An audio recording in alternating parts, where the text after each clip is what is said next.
O Deus presente, encontrando seu lugar no plano de Deus, D.A. Carson.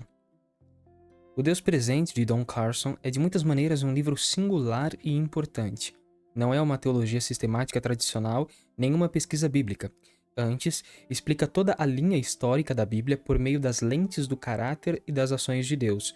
Como ferramenta de ministério, pode ser usado para evangelizar, visto que expõe tão completamente a doutrina de Deus, como Paulo fez no Areópago, em Atos 17. Além disso, este livro também faz o que os catecismos das igrejas da Reforma fizeram: dá aos cristãos um conhecimento básico de crenças e comportamentos bíblicos essenciais. Por todos os meios, obtenha este livro. Tim Keller, pastor, Redeemer Presbyterian Church, Nova York. Este é um livro muito necessário. D.A. Carson é um dos poucos eruditos bíblicos que tem o dom de escrever de maneira simples e cativante. Vivemos numa época em que as pessoas rejeitam ou aceitam prontamente a Bíblia sem nem mesmo saber o que ela contém. Carson faz um excelente trabalho de explicar as Escrituras para que uma pessoa que nunca a abriu possa entendê-la.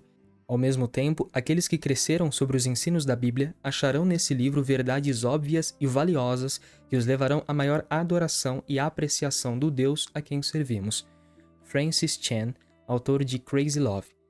Que obra maravilhosa! Aprecio o modo como Don Carson harmoniza de maneira atraente a história de Deus escrita na Bíblia.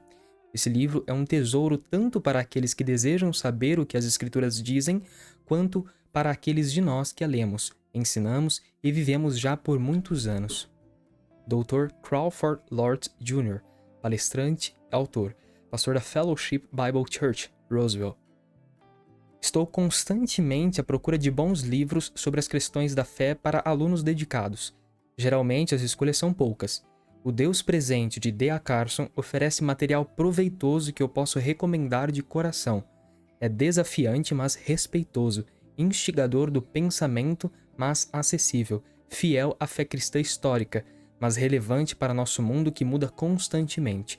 Espero que muitos alunos e professores considerem-no com seriedade. Randy Newman, Campus Crusade for Christ, autor de Questioning Evangelism e Corner Conversations. Se você já desejou ouvir a história de Deus, esse livro é para você.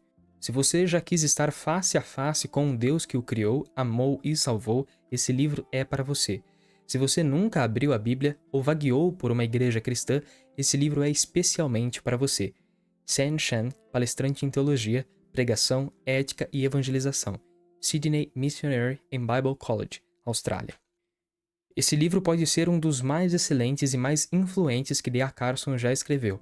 É uma apologia abrangente para a fé cristã e está fundamentado na exposição cativante de importantes passagens bíblicas, traçando a história cronológica do Evangelho da Graça de Deus com rico discernimento teológico. Relacionado habilidosamente às objeções e às questões suscitadas pela cultura do século XXI, esse livro inspirará e equipará todo cristão que deseja falar de Cristo mais eficazmente, e pode ser dado a qualquer interessado que procura descobrir o âmago da fé cristã. É o melhor livro desse tipo que já li em muitos anos. David Jackman, Proclamation Trust, Londres. Prefácio. Se você não sabe nada sobre o que a Bíblia diz, o livro que agora está em suas mãos é para você. Se você já se tornou recentemente interessado em Deus ou na Bíblia ou em Jesus, mas, com franqueza, acha que grande quantidade do material sobre o assunto é desanimador e não sabe onde começar, esse livro é para você. Se você tem frequentado uma igreja cristã por muitos anos, de maneira indiferente, uma ótima atividade extracurricular e ocasional, mas chegou à conclusão de que realmente precisa saber mais, esse livro é para você. Se você tem algumas passagens da Bíblia guardadas em sua mente, mas não tem a menor ideia de como o Êxodo se relaciona com o exílio, ou por que o Novo Testamento é chamado de Novo Testamento, esse livro é para você. Se em sua experiência a Bíblia contém milhares de informações, mas você não sabe como ela revela a Deus ou lhe apresenta Jesus de um modo totalmente humilhante e transformador, este livro é para você. Esse livro não é para todos. A pessoa que quer apenas uma breve introdução ao cristianismo poderá achá-lo muito grande. O que tento fazer aqui é passar pela Bíblia em 14 capítulos. Cada capítulo focaliza uma ou mais passagens bíblicas, explicando e procurando estabelecer conexões com o contexto maior, unindo as ideias para mostrar como elas convergem em Jesus. No geral, pressuponho pouca familiaridade anterior com a Bíblia.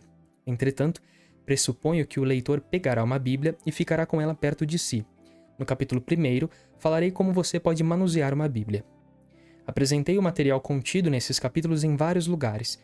No entanto, eu o apresentei recentemente como uma série de mensagens pregadas em 2 fins de semana, em Minneapolis e Saint Paul.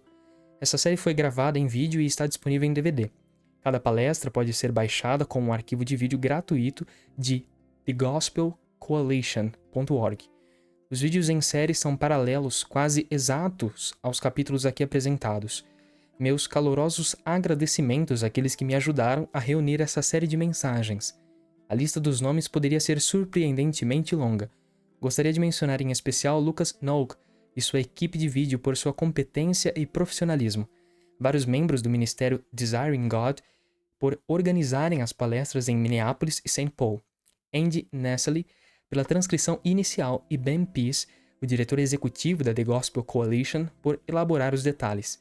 Sou especialmente grato por aqueles que ouviram partes desse material em ocasiões anteriores e fizeram perguntas inteligentes e perscrutadoras que me forçaram a ser um pouco mais claro do que eu seria.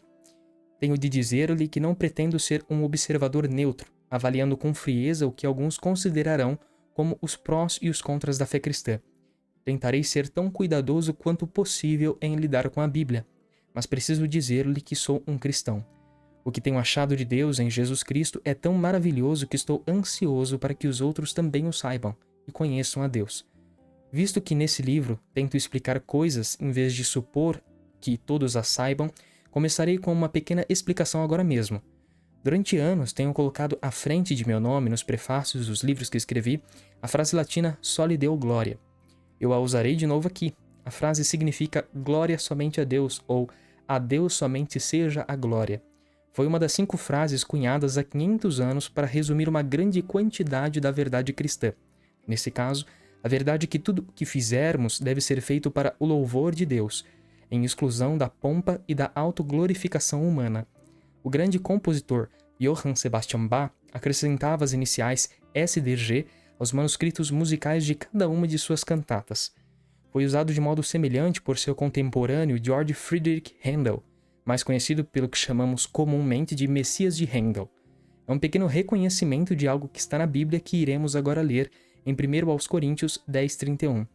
Portanto, quer comais, quer bebais, ou façais outra coisa qualquer, fazei tudo para a glória de Deus.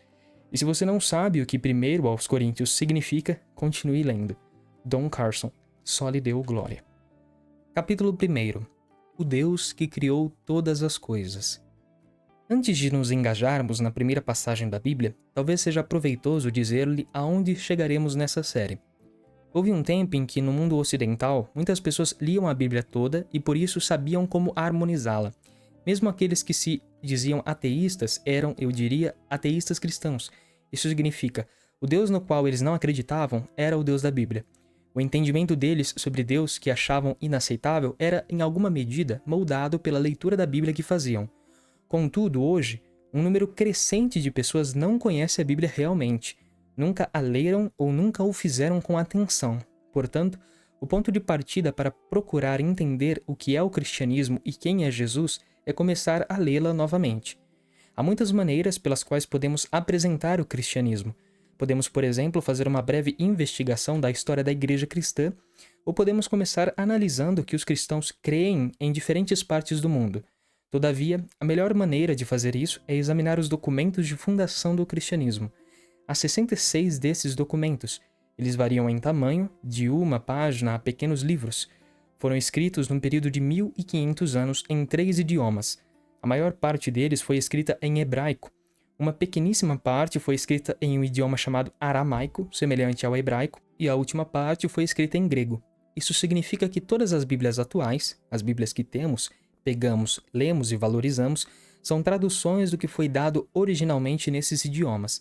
Esses 66 documentos de fundação são muito diferentes em forma e gênero literário. Alguns são cartas, outros são oráculos de Deus, alguns são escritos em forma de poesia, alguns são lamentos, alguns contêm genealogias, alguns refletem intensa luta mental e espiritual de crentes que tentam entender o que Deus está fazendo na Terra. Alguns são inscritos em um tipo de literatura que não usamos mais, chamada apocalíptica, que emprega simbolismo admirável e visivelmente impressionante. Além disso, esses 66 documentos, chamados frequentemente de os livros da Bíblia, são surpreendentemente variados em termos de acessibilidade. Algumas partes você pode ler com muita facilidade, enquanto outras estão cheias de simbolismo antigo, que tem de ser explicado porque pertencem a uma época e lugar bem diferentes do nosso. Todos esses documentos de fundação, esses livros, foram reunidos para construir o livro. Isso é o que a Bíblia significa. Ela é o livro. É o livro de documentos de fundação do cristianismo. E nós, que somos cristãos, insistimos no fato de que Deus se revelou supremamente nas páginas desses documentos. Visto que a maioria das pessoas não lê os idiomas nos quais a Bíblia foi escrita originalmente, hebraico, aramaico e grego, usam uma tradução para o seu idioma. Existem muitas traduções na Bíblia para o português. Para nosso propósito, não faz muita diferença qual versão você escolher. Normalmente, usa-se a Nova Versão Internacional ou Revista e Atualizada de João Ferreira de Almeida. Se em algum momento houver diferença de linguagem entre as versões que sejam significativas, gastarei um tempo explicando-as. Nestes capítulos, descreverei o que a Bíblia diz com a intenção de mostrar o que o cristianismo significa e como ele é quando delimitado por seus próprios documentos de fundação. Algumas vezes, os cristãos abandonam esses documentos e assim traem, mesmo que involuntariamente, a herança que receberam. No entanto, a afirmação cristã é que a Bíblia revela o Deus presente. No primeiro capítulo, refletimos sobre o Deus que criou todas as coisas. Começamos com o primeiro livro da Bíblia, chamado Gênesis.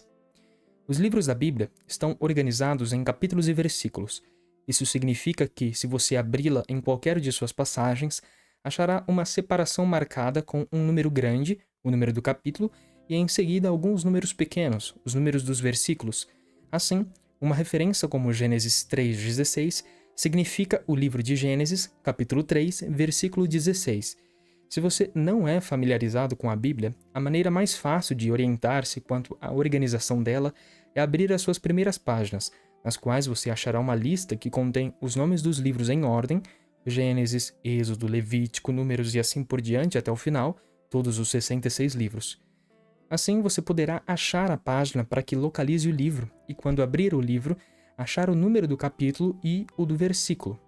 Ao longo destes 14 capítulos, me referirei a muitos livros e a muitas passagens específicas da Bíblia. Se você quiser olhá-los, poderá fazer isso. Todavia, focalizaremos em uma passagem por vez e a consideraremos, e neste caso será melhor você abrir sua Bíblia naquela passagem e acompanhar-me. Mais um pequeno detalhe. Uma olhada rápida na lista de conteúdo da Bíblia mostrará que ela é dividida em duas partes desiguais. Os primeiros 2/3 são frequentemente chamados de Antigo Testamento, que é constituído de 39 dos 66 livros. Abrange a história desde a criação até o período de tempo anterior a Jesus. O último terço da Bíblia é chamado de Novo Testamento.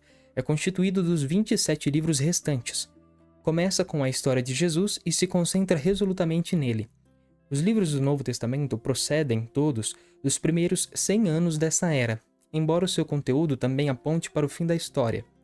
As expressões Antigo Testamento e Novo Testamento serão explicadas posteriormente. Gênesis 1:2. Comecemos com Gênesis 1. Talvez você queira ler estes 2 breves capítulos, porque as próximas considerações abordarão partes deles. As linhas iniciais da Bíblia dizem isto. No princípio, criou Deus os céus e a terra. E a terra, porém, estava sem forma e vazia. Havia trevas sobre a face do abismo, e o Espírito de Deus pairava por sobre as águas. Disse Deus, haja luz, e houve luz. E viu Deus que a luz era boa, e fez separação entre a luz e as trevas. Chamou Deus a luz dia, e as trevas noite. Houve tarde e manhã, o primeiro dia. Gênesis 1, do versículo 1 ao 5. Depois, em dias sucessivos, várias coisas foram criadas por Deus. Ele disse, haja isto ou haja aquilo, e ocasionalmente um refrão é acrescentado, e viu Deus que isso era bom. Assim, chegamos ao 5º dia, quando as águas ficam cheias de seres vivos e os pássaros voam acima da terra, no firmamento do céu. Criou, pois, Deus os grandes animais marinhos e todos os seres viventes que rastejam, os quais povoavam as águas, segundo as suas espécies, e todas as aves segundo as suas espécies, e viu Deus que isso era bom. Depois, no sexto dia, produza a terra seres viventes, conforme a sua espécie, animais domésticos, répteis e animais selváticos, segundo a sua espécie. Outra vez, no final da descrição, e viu Deus que isso era bom. Também disse Deus: façamos o homem à nossa imagem, conforme a nossa semelhança. Tenha ele domínio sobre os peixes do mar, sobre as aves dos céus, sobre os animais domésticos, sobre toda a terra e sobre todos os répteis que rastejam pela terra. Criou Deus, pois, o homem à sua imagem, a imagem de Deus o criou. Homem e mulher os criou. E Deus os abençoou e lhes disse: sede fecundos, multiplicai-vos e enchei a terra e sujeitai-a. Dominai sobre os peixes do mar, sobre as aves dos céus e sobre todo o animal que rasteja pela terra. E disse Deus ainda: eis que vos tenho dado todas as ervas que dão semente e se acham na superfície de toda a terra, e todas as árvores em que há fruto que dê semente. Isso vos será por mantimento. E a todos os animais da terra, e a todas as aves dos céus, e a todos os répteis da terra em que há fôlego de vida, toda a erva verde lhe será para mantimento. E assim se fez. Viu Deus tudo quanto fizera, e eis que era muito bom. Houve tarde de manhã o sexto dia. Assim, pois, foram acabados os céus e a terra e todo o seu exército. E havendo Deus terminado no sétimo dia a sua obra, que fizera, descansou nesse dia de toda a sua obra que tinha feito. E abençoou Deus o sétimo dia e o santificou, porque nele descansou de toda a obra que, como Criador, fizera. Gênesis 1, versículo 26 ao capítulo 2, versículo 3. Em seguida, o restante do capítulo 2 oferece um tipo de expansão referente à criação dos seres humanos, que consideraremos no momento oportuno. Gênesis 1, 2 e a ciência. Visto que grande parte da cultura do século XXI está convencida que o pensamento científico contemporâneo é fundamentalmente incompatível com os capítulos iniciais de Gênesis, devo dizer algo sobre a abordagem que adoto neste livro. Há 4 coisas a destacar. Primeiro, há mais ambiguidade na interpretação desses capítulos do que alguns cristãos reconhecem. Por exemplo, alguns cristãos pressupõem que os 2 capítulos, lidos responsavelmente, afirmam que o mundo não é mais do que 4.000 anos mais velhos do que a vinda de Cristo. Outros insistem que o relato desses capítulos é totalmente compatível com vastas eras. Em específico, alguns acham que cada dia representa uma era. Outros inferem que há um grande intervalo de tempo entre os versículos 1 e 2 de Gênesis 1. Outros veem a semana de 7 dias descrita em Gênesis como um artifício literário.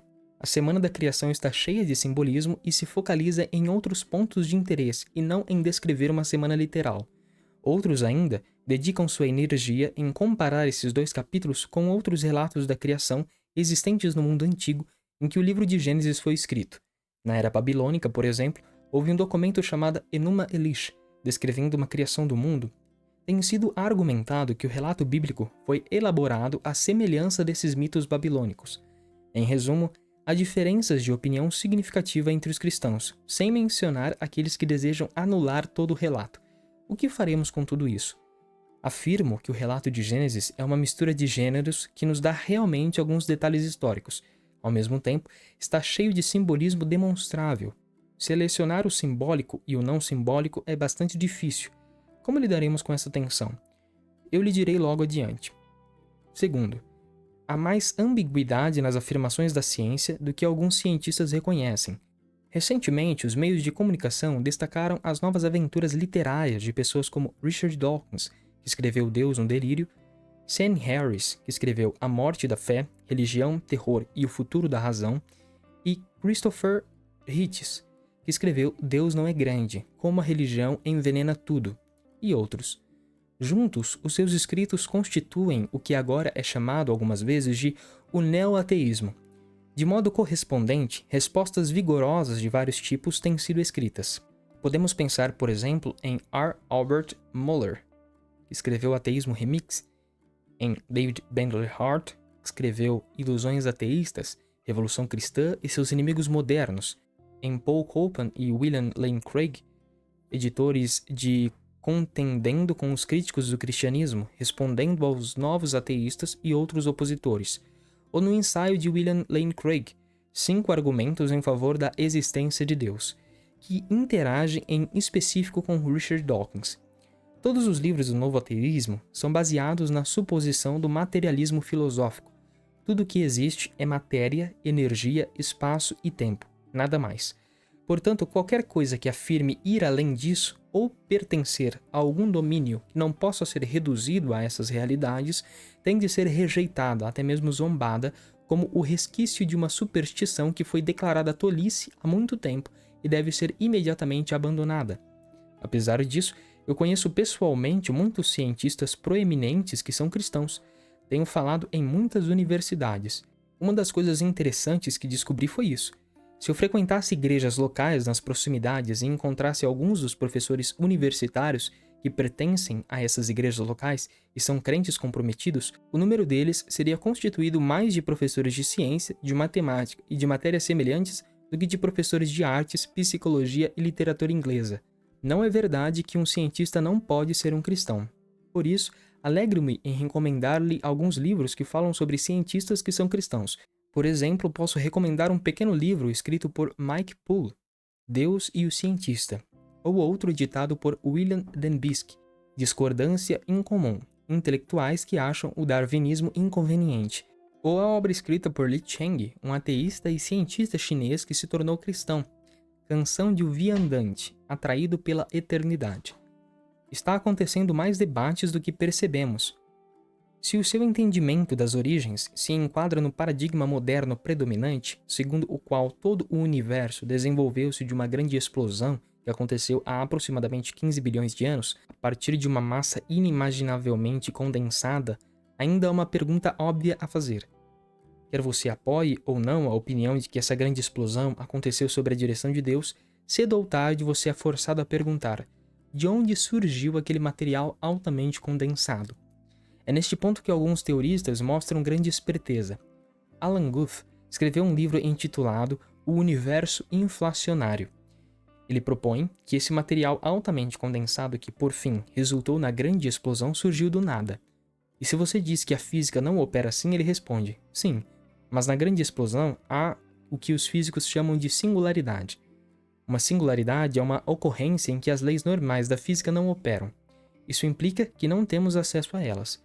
Esse é o ponto de mais selvagem especulação, levando um crítico chamado David Berlinski a escrever: muita coisa que é publicada é simplesmente absurdo.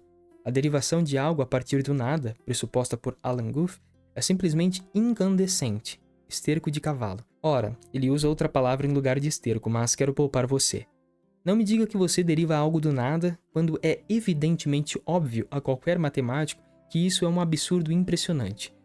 Em outras palavras, há complicações no domínio da ciência que mostram que ela não é um obstáculo ou uma barreira que impossibilita aos cristãos que se submetem à autoridade da Escritura e querem realmente aprender da ciência o diálogo inteligente entre ambos.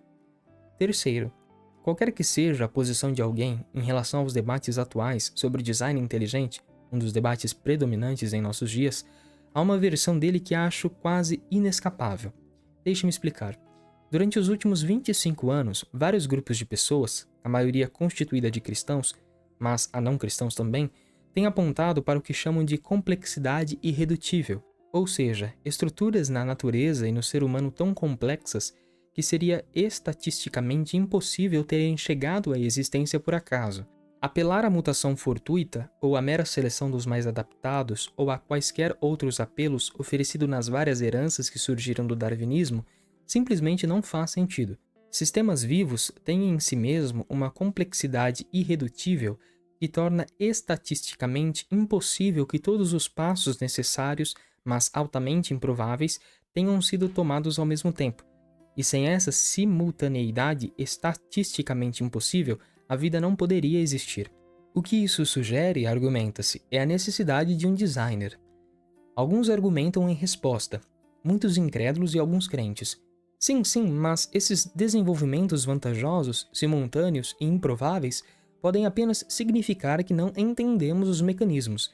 Se começarmos a inserir Deus em tudo que não podemos explicar, acabaremos colocando Deus nos vazios de nossa ignorância e à medida que aprendermos mais, os vazios se encherão e Deus será retirado. Não precisamos de um Deus dos vazios.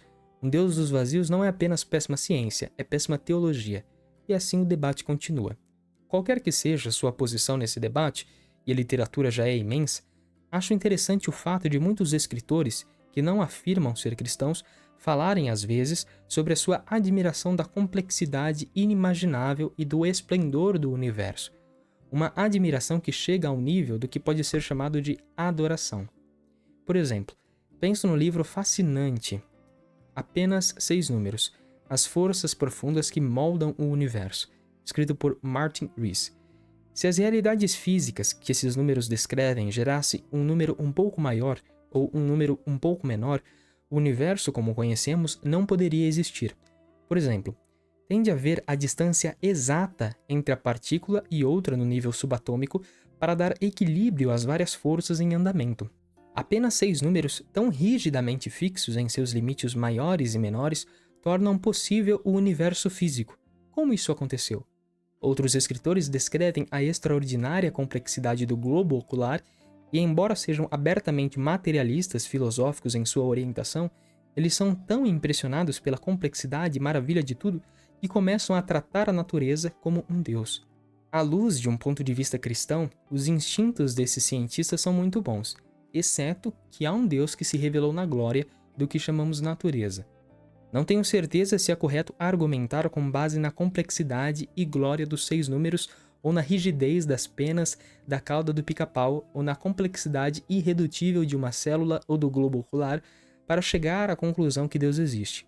Afinal de contas, Deus não é apenas uma inferência, o fim de um argumento, a conclusão obtida depois de harmonizar inteligentemente as evidências. Todavia, se você começa com Deus, o testemunho de sua grandeza em tudo que vemos ao nosso redor é extasiante. É necessário um grande desejo por parte dos mais cínicos dos cientistas para, ao invés de enxergar isso, apenas dizer: ora, isso é apenas física, parem de admirá-lo, não façam isso, não há nenhum plano, são apenas moléculas se encontrando com moléculas.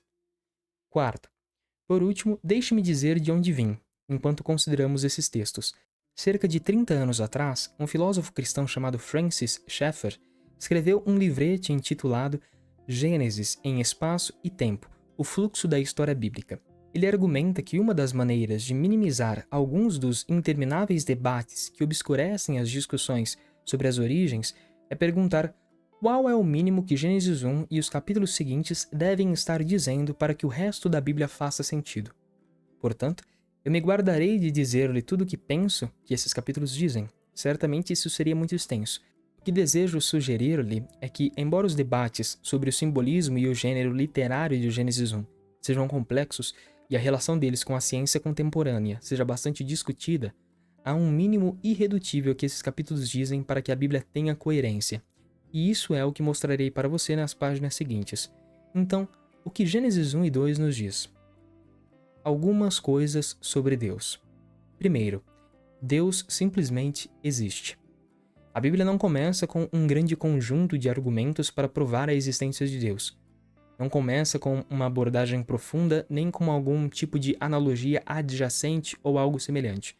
A Bíblia apenas diz, no princípio, Deus. Ora, se os seres humanos fossem o teste de tudo, isso não faria sentido porque, neste caso, teríamos o direito de assentar-nos e julgar sobre a probabilidade da existência de Deus, avaliarmos as evidências e sairmos com certa possibilidade de que talvez exista algum tipo de Deus.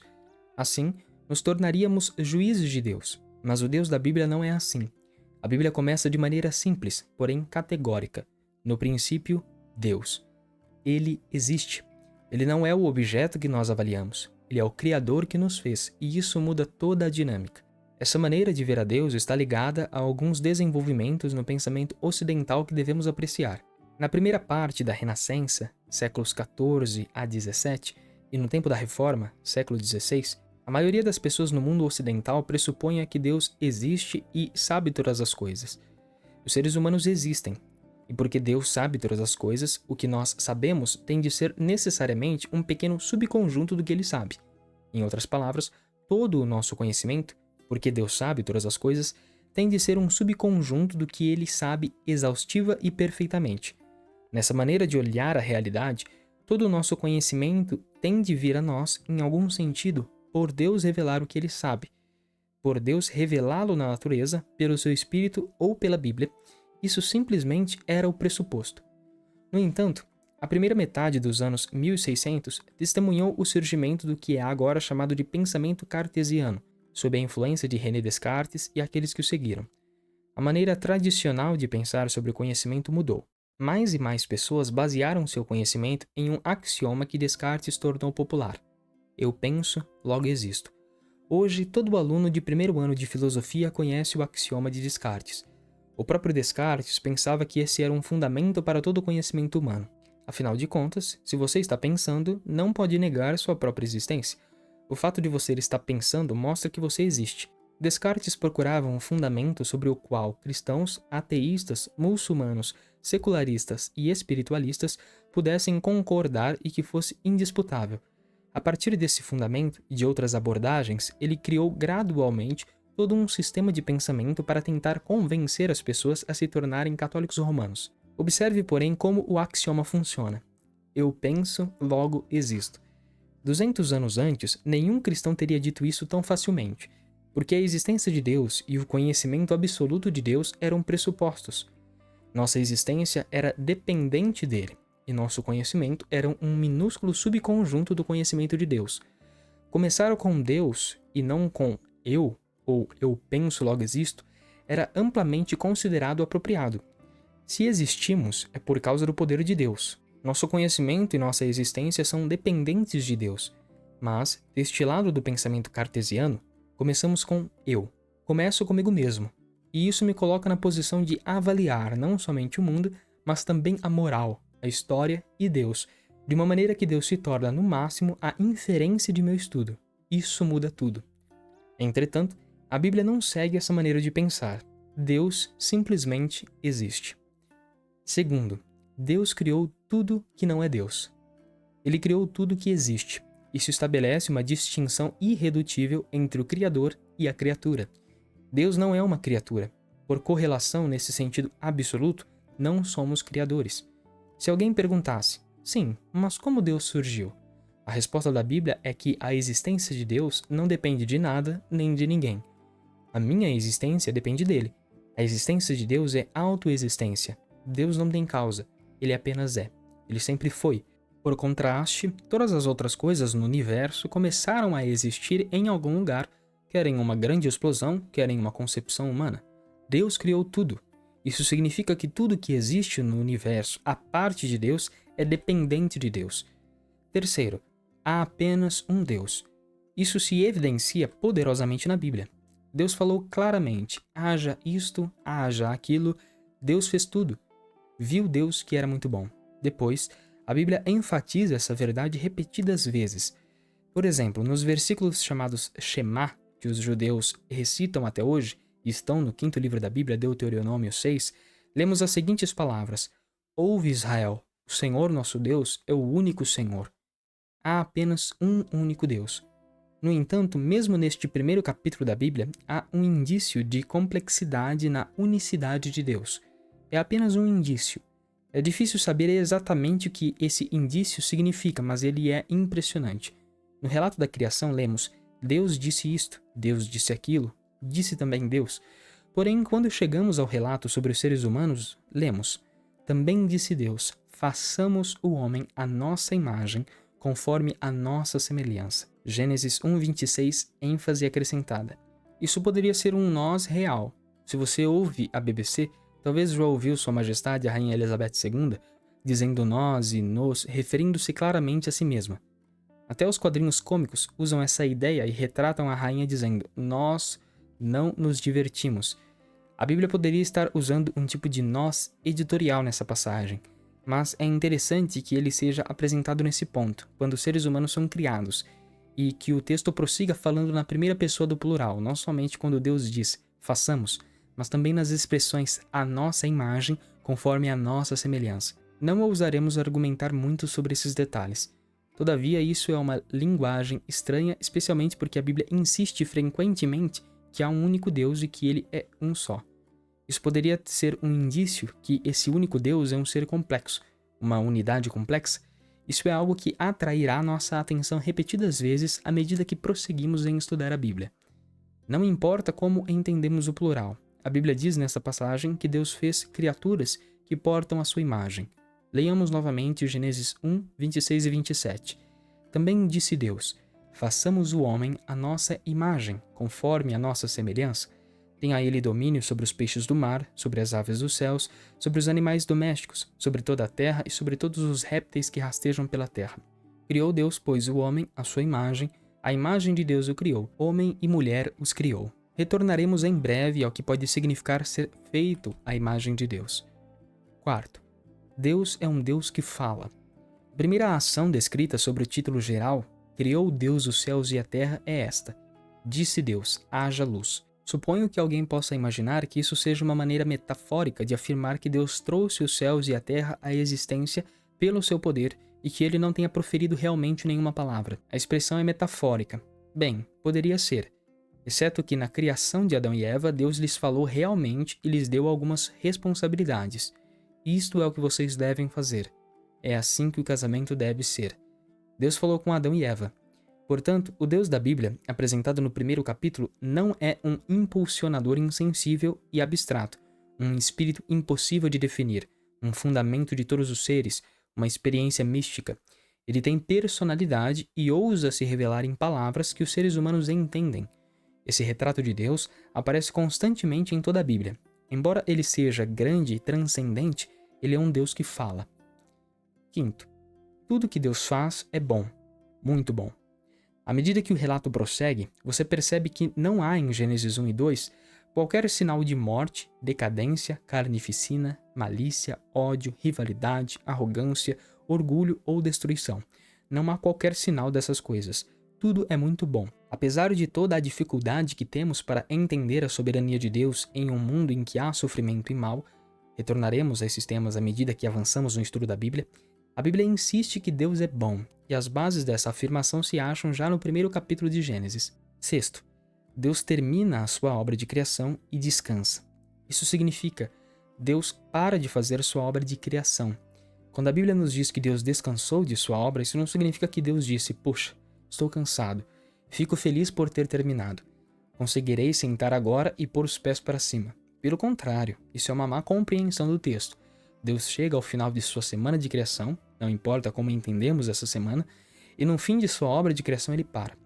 Ele descansa e designa o sétimo dia de uma maneira especial, uma maneira que consideraremos depois. Sétimo, a criação proclama a glória e a grandeza de Deus. Outro aspecto da auto-manifestação de Deus nesses primeiros capítulos da Bíblia. Está apenas implícito no relato, mas é elucidado nos capítulos posteriores da Bíblia. Quando você segura um Stradivarius em suas mãos, quanto mais que você sabe a respeito da história de fabricação do violino, mais impressionado você fica com o artesão que fez o instrumento. De modo semelhante, quanto mais sabemos sobre as coisas criadas, sua vastidão, sua complexidade, sua física, a habilidade de um pequeno beija-flor em viajar 2.400 quilômetros em migração e retornar para a mesma árvore, a amplitude desde as dimensões inimagináveis de um universo que se expande até a pequenez das partículas subatômicas, com suas meias-vidas incrivelmente curtas, tanto mais a nossa reação deve ser de adoração e temor genuínos diante do Criador. Essa reação aparece muitas vezes na Bíblia. Por exemplo, os céus proclamam a glória de Deus e o firmamento anuncia as obras das suas mãos. Um dia discursa a outro dia e uma noite revela conhecimento a outra noite. Não há linguagem, não há palavras, e deles não se ouve nenhum som. No entanto, por toda a terra se faz ouvir a sua voz e as suas palavras até os confins do mundo. Salmos 19, versículos 1 ao 4. Há algumas coisas sobre Deus que esses dois capítulos iniciais dizem com clareza. Eles também nos dizem algumas coisas sobre nós mesmos. Algumas coisas sobre os seres humanos. Primeiro, somos criados à imagem de Deus. Visto que os seres humanos são criaturas, não é surpreendente que tenhamos vários atributos em comum com outras criaturas. Sabemos pela genética que porcentagem de miogênese é compartilhada com um chimpanzé ou com um leitão. Quando um leitão morre e volta ao pó, ele faz exatamente o que eu faço. Eu também volto ao pó. Você e eu somos parte dessa ordem criada. Se continuar enfatizando somente a continuidade que os seres humanos compartilham com os animais, por fim você acabará chegando ao tipo de posição que Peter Singer, da Universidade de Princeton, adota. Ele argumenta que toda a vida animal deve ter mais ou menos exatamente o mesmo tipo de direitos que os seres humanos têm. Os seres humanos não são intrinsecamente mais importantes do que os golfinhos ou os chimpanzés. Afinal de contas, em termos de genética, somos quase o mesmo material. Somos seres físicos. Os animais são seres físicos. Eles nascem, vivem e morrem. Nós também nascemos, vivemos e morremos. Mas Gênesis não vê as coisas desta maneira. Gênesis insiste que os seres humanos, e somente os seres humanos, são feitos à imagem de Deus. Como você pode imaginar, essa expressão imagem de Deus tem gerado através dos séculos discussão interminável. O que significa ser feito à imagem de Deus? Filósofos e teólogos têm escrito livros enormes dizendo que tem algo a ver com a facilidade de linguagem, ou com nossa autoidentidade, nossos processos de raciocínio, amor que pode ser altruísta, nossa capacidade de conhecer a Deus e assim por diante. Mas se você estivesse lendo a Bíblia pela primeira vez e não soubesse nada sobre esses debates, acho que sua maneira de entender a expressão imagem de Deus seria um pouco mais simples. Ela se torna um tipo de conceito original que se completa enquanto você lê a Bíblia. O ensino nessa primeira conjuntura é que, como portadores da imagem de Deus, refletimos a Ele. As maneiras pelas quais refletimos a Deus se manifestarão à medida que a Bíblia se abrir para nós. De que maneiras os seres humanos começam a refletir a Deus nesse primeiro capítulo? Deus é um Deus que fala.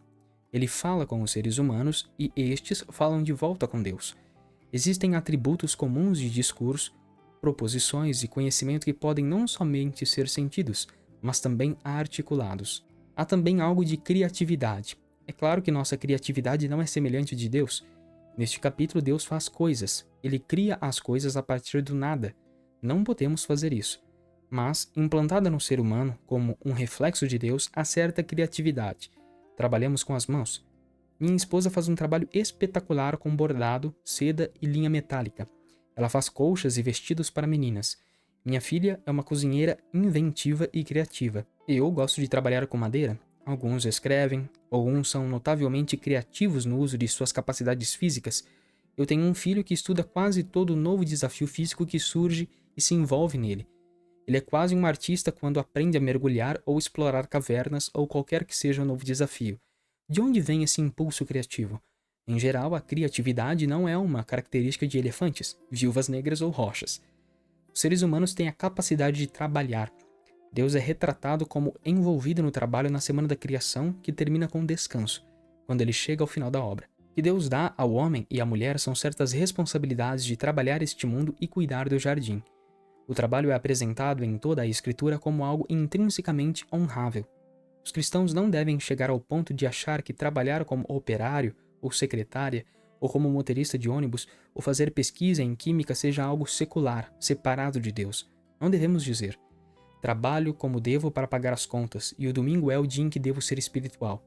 Na segunda eu retorno para tentar desenvolver um novo remédio que combaterá o câncer. Isso é trabalho e não tem nada a ver com Deus. Pelo contrário. Se este é o universo de Deus, e se fomos criados à imagem de Deus, então quando trabalhamos, nosso trabalho reflete a Deus, sendo oferecido a Ele com integridade e gratidão. O trabalho é significativo porque somos criados à imagem de Deus. O trabalho realizado desta maneira muda nossa perspectiva sobre quem somos. Temos de reconhecer que há diferenças intransponíveis entre Deus e nós. Já vimos que somente Deus é autoexistente. Nós não somos, pois, como todas as demais coisas da criação, somos criaturas dependentes. Deus nunca nos diz que sejamos algo que somos intrinsecamente incapazes de ser. Ele nunca nos diz: sejam autoexistentes, porque eu sou autoexistente. Quando a Bíblia descreve a onipotência de Deus, ou seja, seu poder ilimitado, ele não diz: sejam onipotentes, porque eu sou onipotente. No entanto, em muitos domínios, precisamente porque somos criados à imagem de Deus, devemos refletir a Ele. Essa é a razão porque depois Deus nos dirá na Bíblia: sede santos, porque eu sou santo. Veremos posteriormente o que é santidade. Devemos refletir a Deus de certas maneiras. Nestes capítulos de Gênesis, Deus é apresentado não somente como Criador, mas também como o governante soberano de tudo. E, em uma pequena medida, a função de Deus como o governante soberano deve ser refletida pelos seres humanos criados, o homem e a mulher, pois eles foram encarregados do resto da ordem criada, não para destruí-la, explorá-la ou tornarem-se economicamente egoístas com ela, mas para serem os mordomos de Deus sobre o mundo excelente que Ele criou. Fomos criados à imagem de Deus e colocados sob a responsabilidade de cuidar da criação. Quando fazemos isso, refletimos algo de Deus. Até a capacidade de conhecer a Deus, deleitar-se nele é maravilhosa. Peter Williams escreve um livro intitulado Gostaria de Acreditar em Significado, uma resposta ao niilismo. O niilismo é a opinião de que a vida não tem significado intrínseco ou objetivo. Muitos caminhos serpeiam em direção ao niilismo, mas nenhum é mais sedutor do que aquele que diz que os seres humanos não são nada além de uma coleção de moléculas arranjadas de modo útil, seres que surgiram por puro acaso da sopa primordial. Onde está o significado em seres desse tipo? Do ponto de vista da Bíblia, o significado da vida está vinculado ao fato de sermos criados por Deus, à sua imagem, e para Deus, para um destino eterno. Isso muda radicalmente nossa percepção do que os seres humanos são. Do contrário, andamos em direção ao que um filósofo chamou de incoerência autorreferencial. O que ele pretendia dizer com essa expressão é que nos comparamos a nós mesmos. Não temos padrões externos pelos quais alguma coisa deva ser julgada. Não podemos achar uma âncora para o nosso ser em nenhum lugar. Por isso, mergulhamos em prazeres temporários ou na busca de dinheiro ou na autopromoção, mas não temos uma âncora que nos firma e nos dá um significado que esteja além de nós mesmos. Não há nenhuma escala. Os seres humanos foram criados à imagem de Deus e, como portadores dessa imagem, devem trabalhar, dominar e servir como mordomos de Deus. Devem ser abundantemente centrados em Deus. Segundo, os seres humanos foram criados macho e fêmea. Em Gênesis 1, que contém o primeiro relato da criação, lemos: Criou Deus, pois, o homem à sua imagem. A imagem de Deus o criou. Homem e mulher os criou. Mas em Gênesis 2, que expande a criação dos seres humanos, tanto o que eles têm em comum como as suas diferenças são expostas. Disse mais o Senhor Deus: Não é bom que o homem esteja só. Far-lhe-ei uma auxiliadora que lhe seja idônea.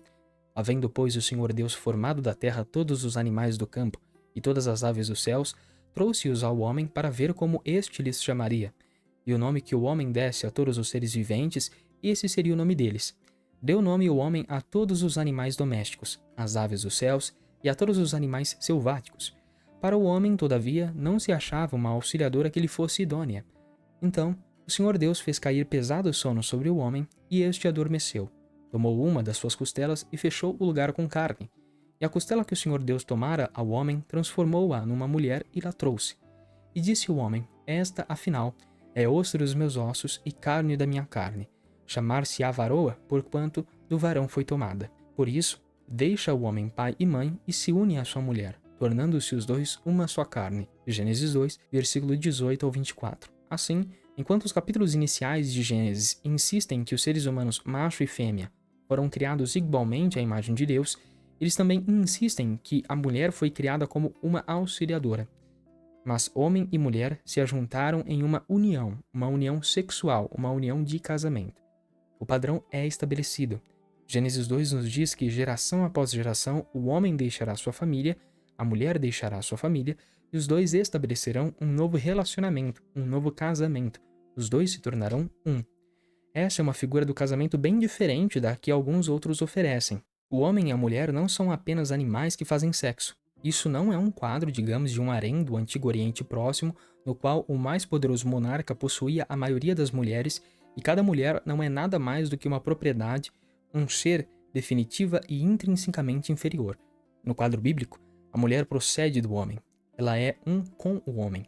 É diferente. Ela não é idêntica ao homem. É sua companheira sexual e emocional, para que no casamento os dois se tornem uma só carne. Mas neste quadro, há uma visão do casamento que, em última análise, se torna um modelo do relacionamento esclarecido em capítulos posteriores da Bíblia.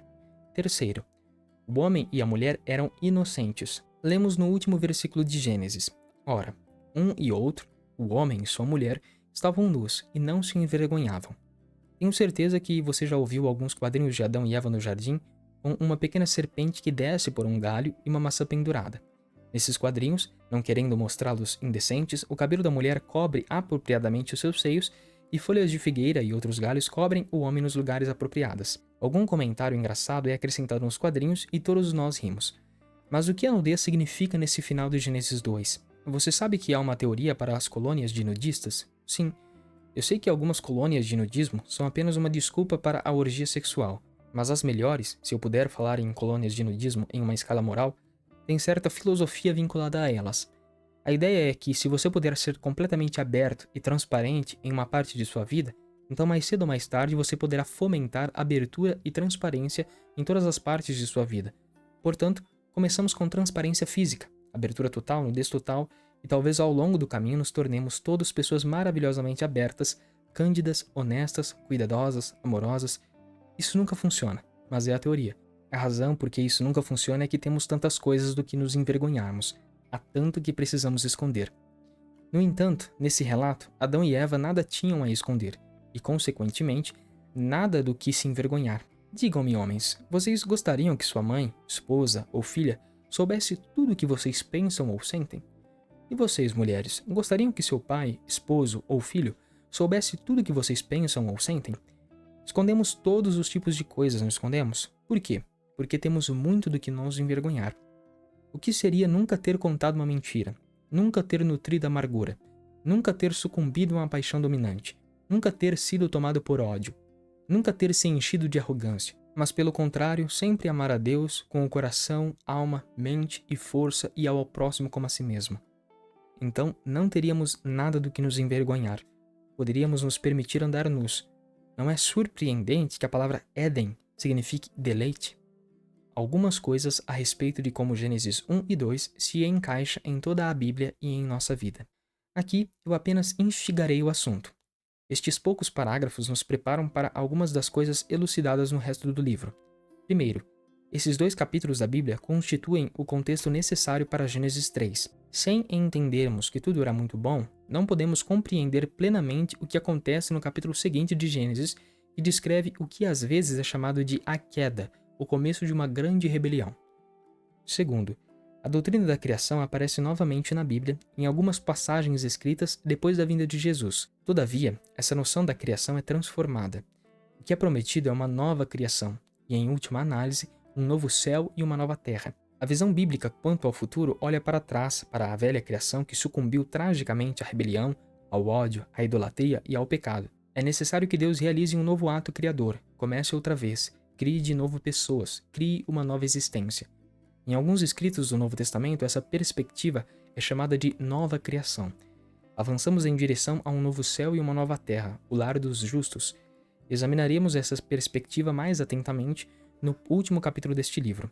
No entanto, a terminologia para ela é extraída de Gênesis 1 e 2. De modo semelhante, Adão é retratado como o ancestral da raça humana, nossa raça que cai em corrupção, decadência e idolatria. Mais tarde, Jesus é chamado de o segundo Adão, ou seja, Jesus começa outra humanidade, uma nova raça que opera em princípios bem diferentes. Os cristãos têm de pertencer a este segundo Adão, pois do contrário, tudo o que a Bíblia fala sobre o Evangelho, as boas novas, não faz sentido. Por igual modo, o tema de descanso e o tema de jardim também continuarão, como veremos. Terceiro, acima de tudo, essa visão molda a nossa cosmovisão. Por exemplo, no politeísmo pagão, ou seja, em concepções do mundo em que há muitos deuses, os deuses têm diferentes domínios de atividade. Há um deus ou deusa da guerra, um deus do mar, um deus do amor e assim por diante. Na cosmovisão bíblica, há um único Deus, que criou todas as coisas. Isso difere, por exemplo, do hedonismo, em que a razão da existência humana é, em termos simples, que a pessoa ache tanto prazer quanto lhe for possível por todos os meios possíveis antes de morrer. Mas na cosmovisão bíblica, a busca do prazer está vinculada ao próprio Deus. Fomos criados originalmente por Deus e para Deus, e o melhor e mais elevado prazer é uma centralidade em Deus que os hedonistas seculares não podem sequer imaginar. Os prazeres dos hedonistas são muito efêmeros, insignificantes e limitados. Alternativamente, o panteísmo nos ensina que todo o mundo e a divindade material são parte da mesma coisa. Não há diferença. Portanto, eu sou um Deus e você é um Deus e todos nós estamos juntos nessa existência divina. Eu sou realmente uma pessoa bastante espiritual, você sabe. E para mim, é a vibração dos cristais que me capacita a estar em harmonia com o universo e me faz sentir transcendentemente outro. Isso é um modelo de referência que muitos adotam, mas não é a cosmovisão da Bíblia. Deus criou todas as coisas e nós, seres humanos, que fomos criados à imagem de Deus, achamos nossa maior realização, propósito, felicidade e integridade em estarmos relacionados corretamente com Deus. Quarto, o que a Bíblia diz sobre a criação é o que fundamenta a noção de prestação de contas e de responsabilidade humana. Por que devemos obedecer a Deus? Se Ele quer me guiar em direções das quais não gosto, quem é ele para me dizer o que fazer? Com certeza, sou livre para escolher outros deuses ou inventar meu próprio Deus. Posso cantar a canção popular. Eu o fiz do meu jeito. Quem é Deus para me dar ordens? Eu o desafio. No entanto, se Deus me criou, se Deus me planejou, eu lhe devo tudo. Vida, respiração e tudo mais. E se não vejo as coisas dessa maneira, estou em desarmonia com o meu Criador. Estou em desavença com aquele que me planejou e com o que Deus tensionou que eu fosse. Estou lutando contra mim mesmo e contra o Deus que me criou. Toda a responsabilidade e prestação de contas humana diante de Deus estão fundamentadas, em primeira instância, na criação. Deus nos criou e somos devedores a Ele. Se não reconhecemos essa verdade simples, então, de acordo com a Bíblia, essa cegueira é, em si mesma, uma evidência de quão alienados estamos de Deus. É para o nosso bem que reconhecemos isso, não porque Ele é o intimidador supremo, e sim porque sem Ele nem mesmo estaremos aqui, e certamente teremos de prestar contas a Ele. Agora, estamos prontos para a análise bíblica do que está errado conosco.